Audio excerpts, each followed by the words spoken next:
Assalamualaikum warahmatullahi wabarakatuh. Alhamdulillah, alhamdulillahirabbil alamin, wabihi nasta'inu ala umurid dunya waddin, wassalatu wassalamu ala asrafil anbiya'i wal mursalin, sayyidina wa maulana Muhammadin wa ala alihi wa sahbihi ajma'in. Amma ba'd. Yang pertama, marilah kita panjatkan puji syukur atas kehadirat Allah Subhanahu wa Ta'ala yang telah melimpahkan rahmat serta karunia-Nya kepada kita semua. Yang kedua, tak lupa dan jangan pernah dilupakan, sholawat serta salam kita haturkan kepada junjungan kita, Nabi Agung, Nabi Muhammad Sallallahu Alaihi Wasallam, yang kita nanti-nantikan, kita harap-harapkan syafaatnya di yaumul qiyamah kelak. Amin, amin, ya rabbal alamin.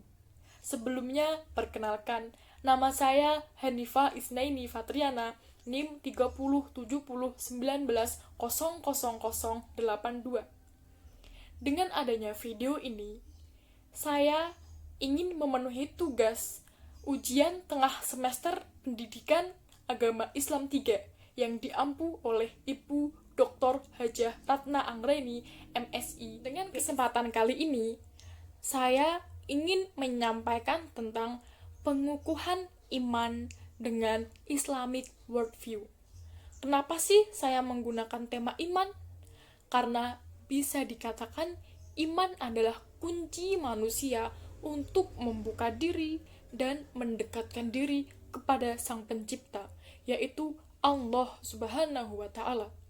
Akan tetapi, iman mudahlah goyah. Kadang bertambah, kadang berkurang, dan bisa jadi hilang. Karena apa? Karena pengaruh lingkungan ataupun keadaan dunia sekarang ini. Dunia adalah segala sesuatu yang bersifat kebendaan, yang tidak ada kekekalan di dalamnya. Bahkan menurut beberapa orang, dunia tidak ada artinya sama sekali. Allah Subhanahu wa Ta'ala menciptakan dunia untuk mendukung kehidupan manusia dan memenuhi kebutuhan manusia. Dalam firman-Nya, dalam Quran surat Al-Baqarah ayat 30 yang berbunyi, A'udzu billahi minasyaitonir rajim. Bismillahirrahmanirrahim. Wa idz qala rabbuka lil malaikati inni ja'ilun fil ardi khalifah. Shadaqallahul azim. Maksud dari ayat di atas adalah Allah Subhanahu wa Ta'ala menyampaikan pesan kepada malaikat. Hei para malaikat, sesungguhnya Aku ingin menjadikan mereka, yaitu manusia, khalifah di dalam dunianya. Yang dimaksud khalifah oleh Allah Subhanahu wa Ta'ala adalah supaya manusia menjadi pemimpin dari ciptaan Allah lainnya yang ada di muka bumi, seperti tumbuhan dan hewan. Karena apa? Allah menciptakan manusia dengan sangat sempurna, yaitu adanya nafsu disertai dengan pikiran. Bahwasanya Allah Subhanahu wa Ta'ala berharap bahwa manusia akan mengutamakan akal daripada nafsu, sehingga dapat membawa kedamaian di dunia ini dan menjaga alam semesta dengan baik. Akan tetapi, di era globalisasi, era kemajuan penuh perubahan dan budaya-budaya yang masuk, budaya pastinya budaya barat, budaya asing yang pembelajarannya itu sangat berbeda dengan ajaran agama. Selain budaya-budaya, era globalisasi seperti ini juga membawa dunia lebih maju, lebih berkembang, sehingga manusia di muka bumi berlomba-lomba bekerja dari pagi sampai pagi, pastinya untuk mencari kekuasaan, mencari kehormatan dan kepuasan diri. Mereka ingin dihormati dan dinomorsatukan oleh orang lain. Selain itu, banyak peristiwa-peristiwa di luar nalar. Manusia saling mengkhianati, mengingkari, fitnah terjadi sana-sini untuk kepentingan pribadi. Manusia juga banyak dipengaruhi oleh pemikiran-pemikiran baru dari budaya-budaya asing tersebut. Orang-orang asing mengaku, saya adalah umat muslim, saya adalah ulama, dengan pemikiran-pemikiran sesuai dengan ulama zaman dahulu.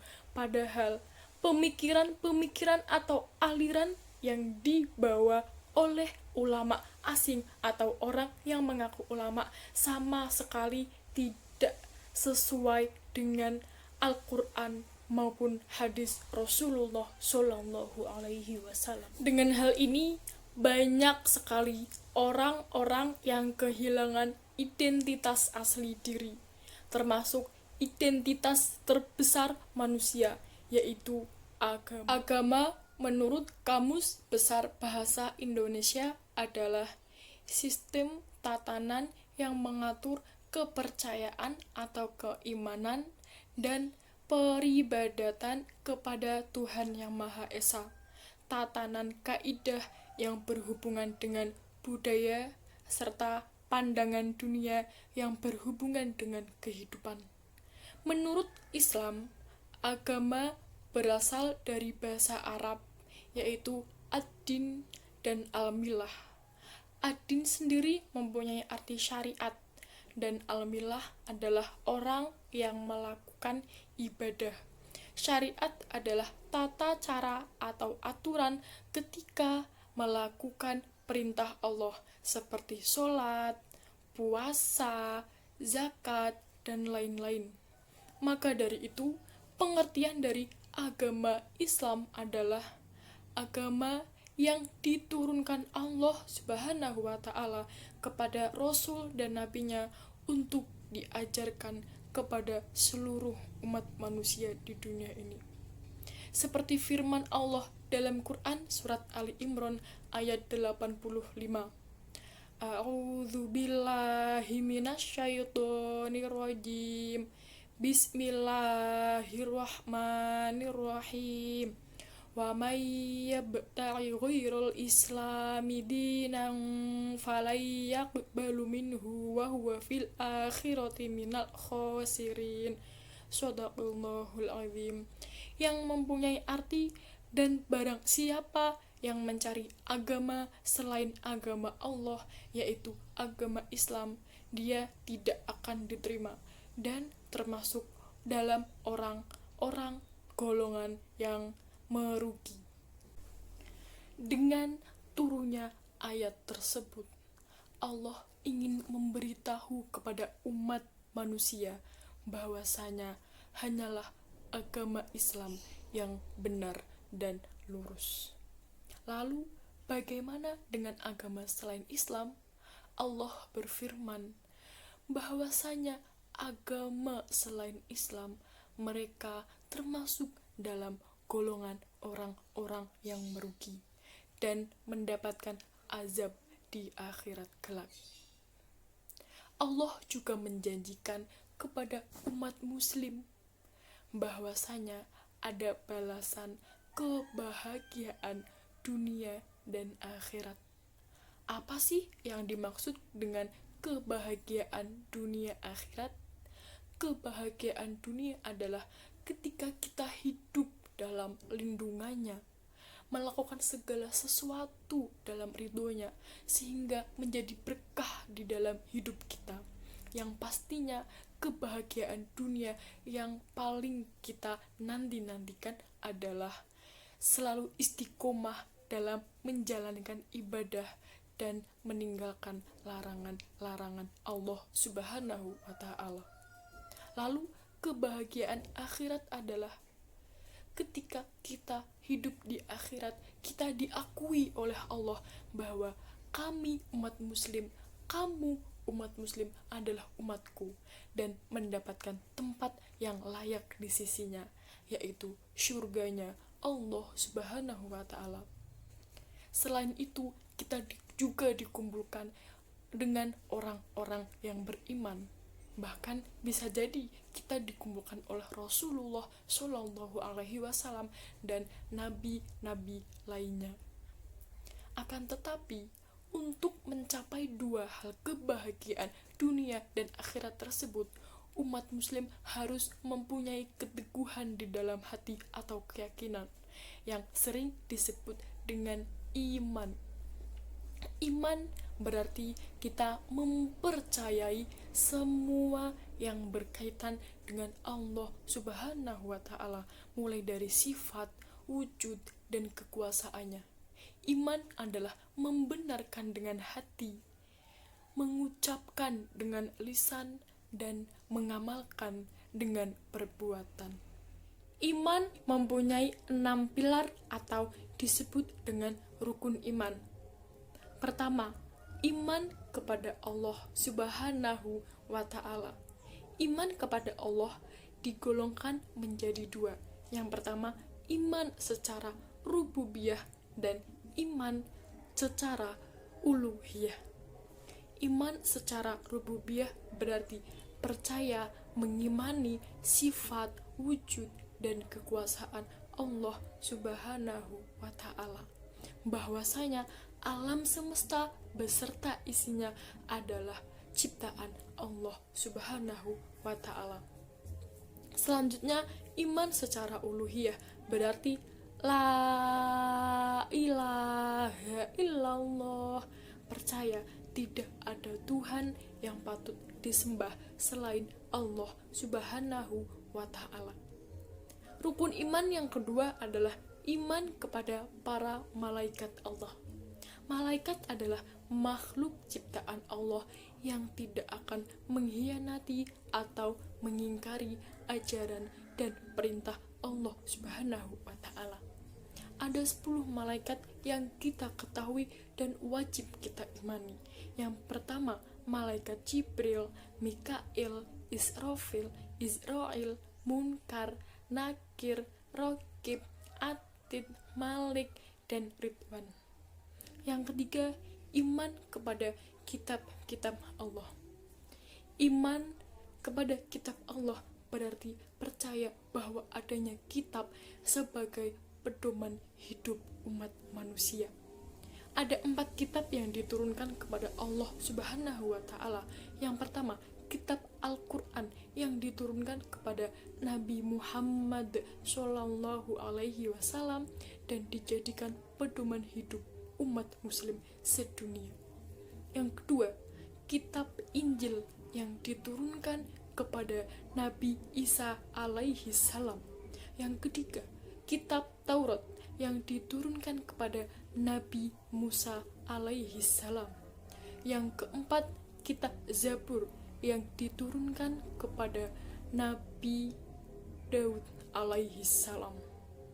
Selanjutnya adalah iman kepada para rasul dan nabi Allah. Rasul dan nabi Allah adalah manusia utusan Allah yang ditugaskan untuk menyampaikan kebenaran agama Allah Subhanahu wa Ta'ala dan meluruskan akhlak-akhlak para umat manusia di dunia. Selanjutnya atau yang kelima, iman kepada hari akhir.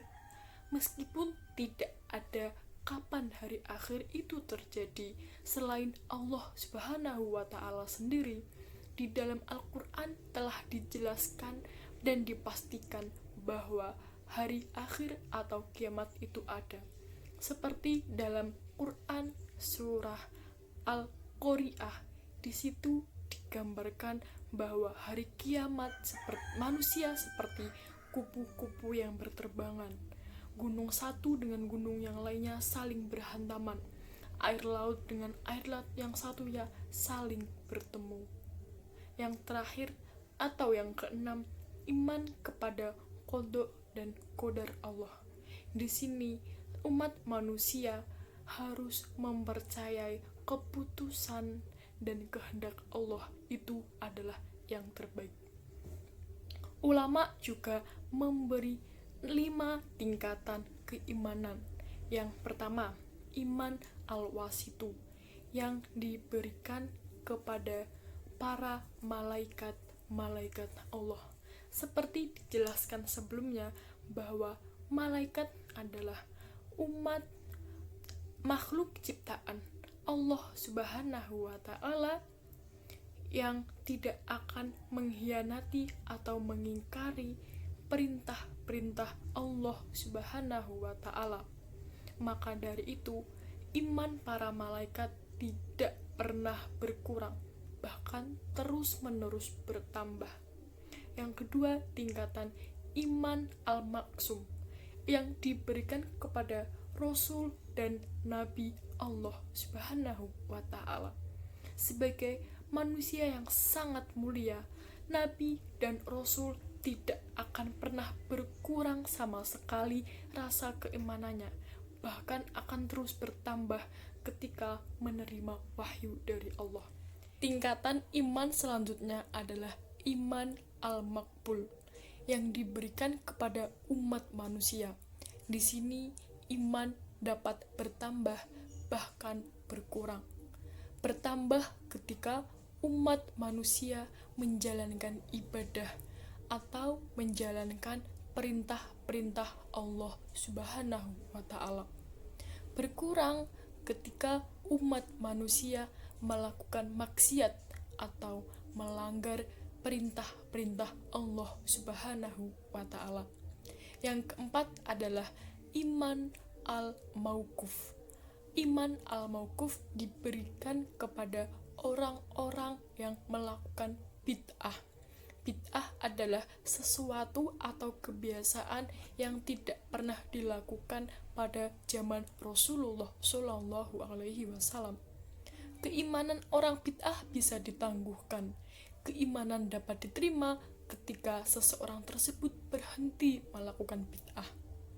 Salah satu contoh kelakuan bid'ah adalah sihir, dukun, dan sejenisnya. Yang kelima adalah iman al-mardud. Iman al-mardud adalah keimanan yang tidak akan pernah diterima. Golongan iman al-mardud adalah orang-orang murtad, munafik, dan sejajarnya. Dari tingkatan kelima iman tersebut dapat kita ketahui kita sebagai umat muslim yang keimanannya dapat bertambah bahkan berkurang. Seperti keterangan awal-awal video tadi bahwa keimanan manusia mudah goyah apalagi di zaman globalisasi seperti ini. Banyak budaya-budaya masuk yang mempengaruhi pemikiran-pemikiran asing yang mengelabuhi dan dapat berpengaruh pada tingkatan keimanan manusia yang bisa jadi turun, bahkan luntur dan lentur. Di era globalisasi seperti ini membuat dunia semakin maju, apalagi di dalam bidang teknologi. Umat muslim dapat dengan mudah mengakses budaya-budaya asing dari luar dan menerapkannya. Seperti contohnya, memakai pakaian yang tidak sesuai dengan ajaran Islam, membuka aurat, mengunjungi klub-klub malam yang di situ pergaulannya yang sangat-sangat jauh dari ajaran Islam. Mereka meminum alkohol dan melakukan hal-hal lainnya yang dilarang oleh agama. Selain itu, kemajuan bidang teknologi juga dapat menayangkan video-video porno dari barat sehingga para umat manusia, terutama umat muslim, dapat mengakses video tersebut dengan mudah.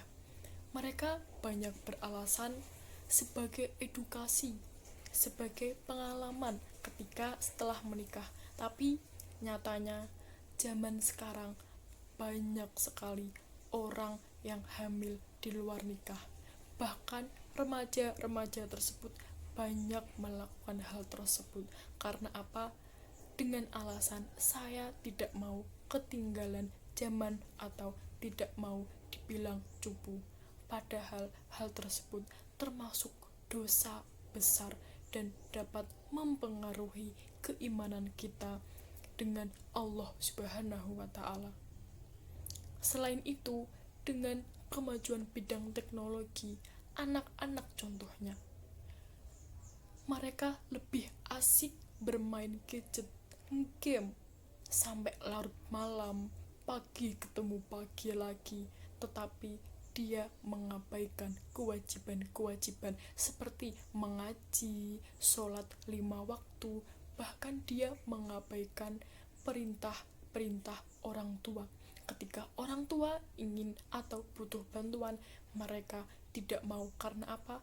Mereka lebih mementingkan bermain gadget. Muncul berita-berita hoax mengenai agama Islam, sehingga pembaca yang tidak paham betul apa agama Islam itu menganggap Islam itu jahat, Islam itu tidak baik, dan menyebabkan keraguan terhadap agama Islam.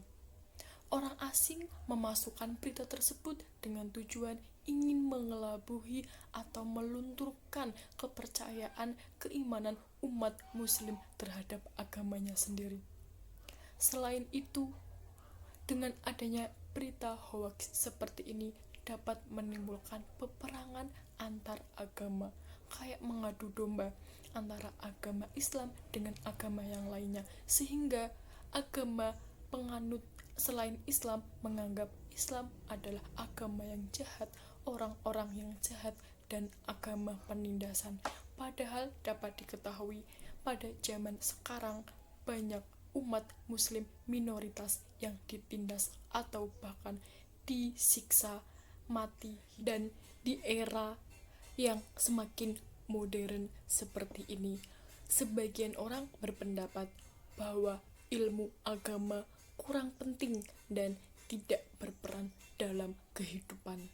Ilmu agama tidak akan membawa kesuksesan di dunia. Ketika kita mempelajari ilmu umum, jarang sekali yang berdasarkan atau berlandaskan dengan ilmu agama. Seakan-akan ilmu agama adalah sesuatu yang tidak penting bagi kehidupan manusia. Padahal kita sebagai umat muslim, hal yang terpenting dalam hidup ini adalah ilmu agama sebagai pedoman dalam kehidupan.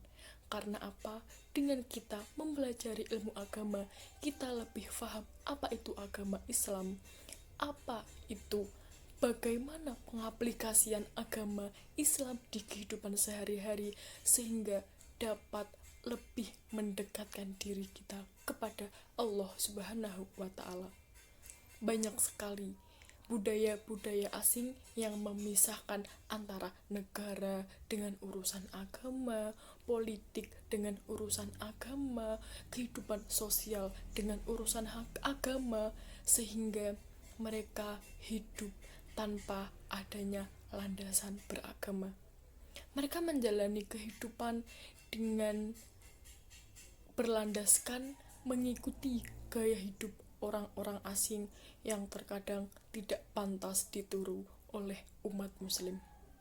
Maka dari itu, sebagai umat muslim harus lebih hati-hati, selektif dalam menjalani atau menanggapi kehidupan di era globalisasi seperti ini. Boleh kok kita mengikuti era globalisasi ini, akan tetapi kita juga harus mengetahui batasan-batasannya. Pertanyaan, kenapa sih harus menggunakan Islam? Nggak boleh universal saja. Diingat bahwa Islam adalah agama dari Allah Subhanahu wa Ta'ala, pencipta alam semesta, sang maha ilmu dari segala ilmu. Pastinya segala sesuatu yang bersumber dari Allah Subhanahu wa Ta'ala tidak ada kebatilan sedikit pun di dalamnya. Pasti adalah kebenaran segala sesuatu darinya. Universal adalah ilmu dunia berasal dari teoris atau filosofis manusia yang pastinya mempunyai beberapa pendapat yang berbeda-beda.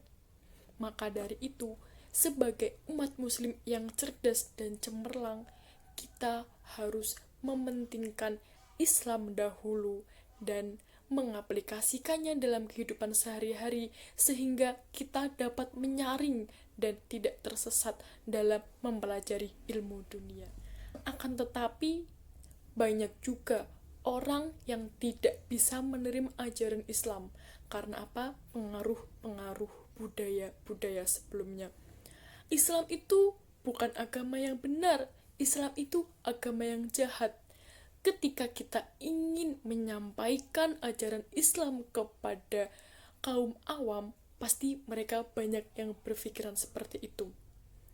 Islam lagi-lagi kembali kepada Allah Subhanahu wa Ta'ala, pemilik alam semesta ini. Islam bukan hanya untuk orang Muslim, tapi Islam adalah rahmatan lil alamin.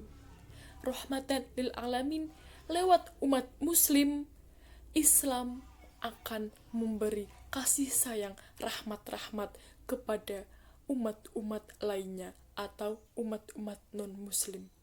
Dengan begitu, sebagai umat Muslim, kita harus mengutamakan agama Islam dan mengamalkannya dan dipraktekkan dalam kehidupan sehari-hari sehingga orang lain dapat menikmati manfaat dari agama Islam itu. Umat Muslim boleh-boleh saja mengikuti era globalisasi seperti ini, asalkan menggunakan pandangan Islamic worldview. Worldview sendiri menurut Ninia Smart adalah perasaan, pemikiran, kepercayaan sebagai pedoman hidup. Worldview ini sebagai pedoman hidup secara duniawi yang berasal dari filosofis manusia sehingga ada beberapa perubahan atau perbedaan. Berbeda dengan Islamic worldview, pandangan-pandangan umat muslim, para ulama yang sesuai atau berpedoman dengan Al-Quran dan hadis.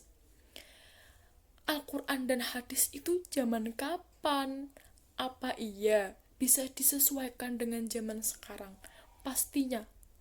Al-Quran lagi-lagi adalah ciptaan Allah Subhanahu wa Ta'ala, pencipta alam semesta, penulis naskah dalam kehidupan semua manusia, apa-apa yang terjadi di dunia.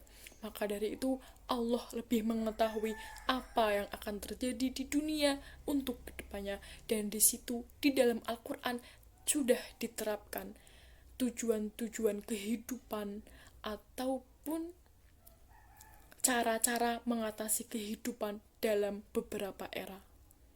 Dan hadis adalah sumber-sumber pikiran atau perilaku Rasulullah Shallallahu Alaihi Wasallam.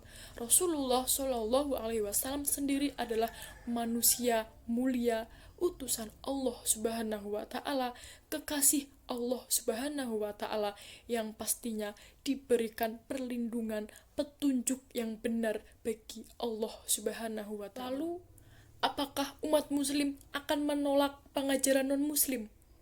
Tentu saja tidak seperti itu.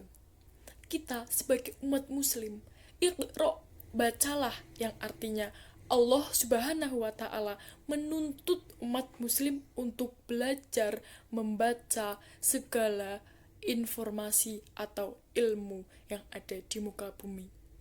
Tetapi dengan Islamic worldview seperti ini, kita dapat membatasi diri dan mengukuhkan keimanan.